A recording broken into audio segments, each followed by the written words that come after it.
আপু কেমন আছেন? হ্যাঁ ভাই, ভালো আছি। আজকে প্রতিবেদনের সামনে আসছেন, প্রথমে জানতে চাবো আপনার নাম কি? আমার নাম তামান্না। তামান্না। তামান্না আপু, সুন্দর নাম। আজকে প্রতিবেদনের সামনে কেন আসা? আচ্ছা, ছোটবেলায় বাবা মা মারা গেছে, খালার কাছে বড় হয়েছে।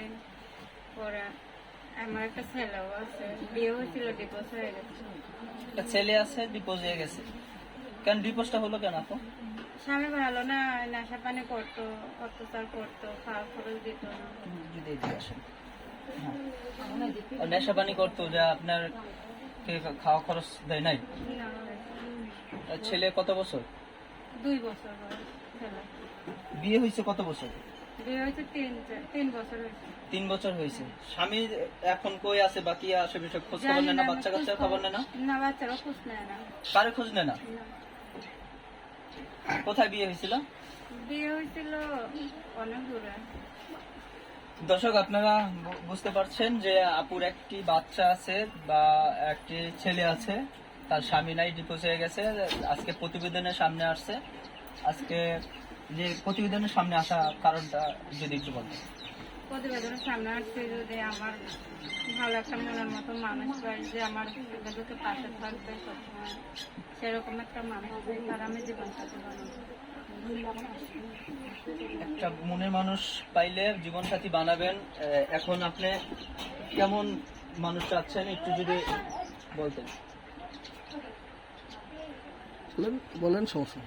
আপনি কেমন মানুষ চান জীবন সঙ্গীর জন্য? এখন যেরকমই হোক আমার কোনো সমস্যা নেই, যে আমার সুখে দুঃখে পাশে থাকতে পারবে সারা জীবন, এরকম আপনার এখন তো একটা বাচ্চা আছে, স্বামী নাই, এখন কিরকম ছেলে পছন্দ আপনার?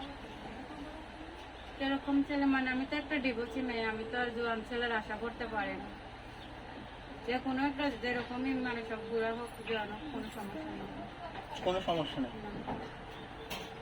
এখন দেখা গেছে যে অনেক লোক আছে যে ওয়াইফ মারা গেছে বা ছাড়াছাড়ি হয়ে গেছে, তারা বিয়ে করতে চায়, তাদের সন্তান বড় বা তাদের বাচ্চা কাচ্চা বড় হয়ে গেছে, তাদের কি পালা সম্ভব আপনার?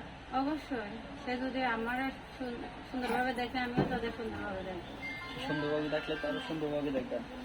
আপনার সাথে যে যোগাযোগ করবে বা কিভাবে যোগাযোগ করবে, বা আপনার সাথে আমার খালার একটা বাটা মোবাইল আছে, ওই নাম্বারটা দিলে। খালার বাটন মোবাইল আছে? খালা ফোন দিলে যদি খালা ধরে? না, আমার কাছেই থাকবে। আপনার কাছে থাকে? হ্যাঁ। এই নাম্বারটার কি যোগাযোগ করলে কি 24 ঘন্টা পাবে আপনাকে? হ্যাঁ, এই নাম্বারে ফোন দিলেই আমার পাবো। দর্শক, যারা আপুর সাথে কথা বলতে চাবেন বা কথা বলবেন, এই নাম্বারে যোগাযোগ করলে পাবেন। নাম্বারটা এখনই বলে দিচ্ছে। নাম্বার মুখস্থ নয়। দর্শক, একটু ওয়েট করেন। যারা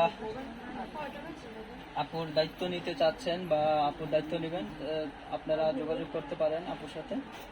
আপনারা যোগাযোগের ফোন নাম্বারটির জন্য একটু অপেক্ষা করতে হবে। নাম্বারটি বলে দিচ্ছি এখনই: 01318955099।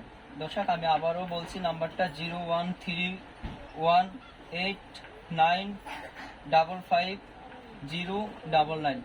এই নাম্বারে যোগাযোগ করলে কিন্তু আপুর সাথে যোগাযোগ করতে পারবেন। আপুর যদি কেউ পাশে দাঁড়াতে চান, তাহলে আপুর সাথে যোগাযোগ করেন। সবাই ভালো থাকেন, সুস্থ থাকেন। অন্যদিন আরেকজনকে নিয়ে উপস্থিত হব। আল্লাহ হাফেজ।